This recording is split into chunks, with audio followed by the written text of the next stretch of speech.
If you want a little more aviation history than just a flyby, there is a museum at Fayetteville that's worth checking out. Claire Everbach visits the Arkansas Air and Military Museum at Drake Field and shares how the museum is preserving a century of history and sacrifice.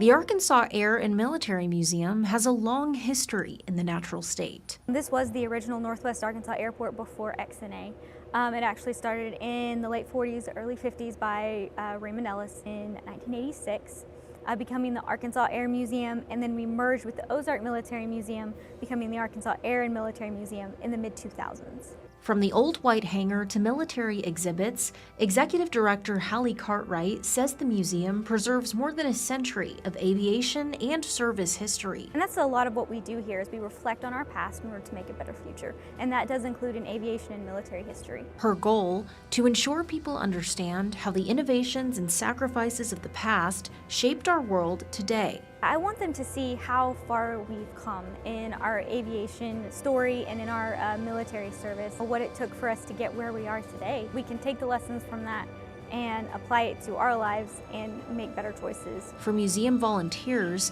sharing that history is a personal mission. Aviation has been a fairly big part of this particular area.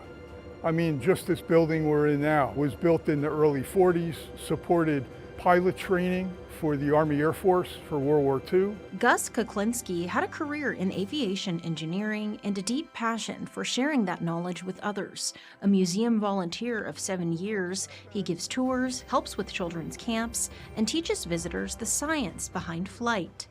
As the air flows over the wind surface, it's going to create lift. Outside the hangar sits one of the museum's most recognizable displays. Kuklinski says the C-130 aircraft is the heart of the collection, known for its versatility in missions around the world, from rescue operations, air refueling, and paratrooper movements. Our centerpiece would be the C-130 aircraft that's outside. It is just able to work in a whole variety of different environments and do a whole variety of different tasks. For Kuklinski, the most important part of the museum isn't the aircrafts or artifacts themselves, it's the chance to help others understand the sacrifices made by those who served. It's great to be able to show them what's been done for them from the military perspective. It's very worthwhile, it gives me a worthwhile feeling to be able to share that with them.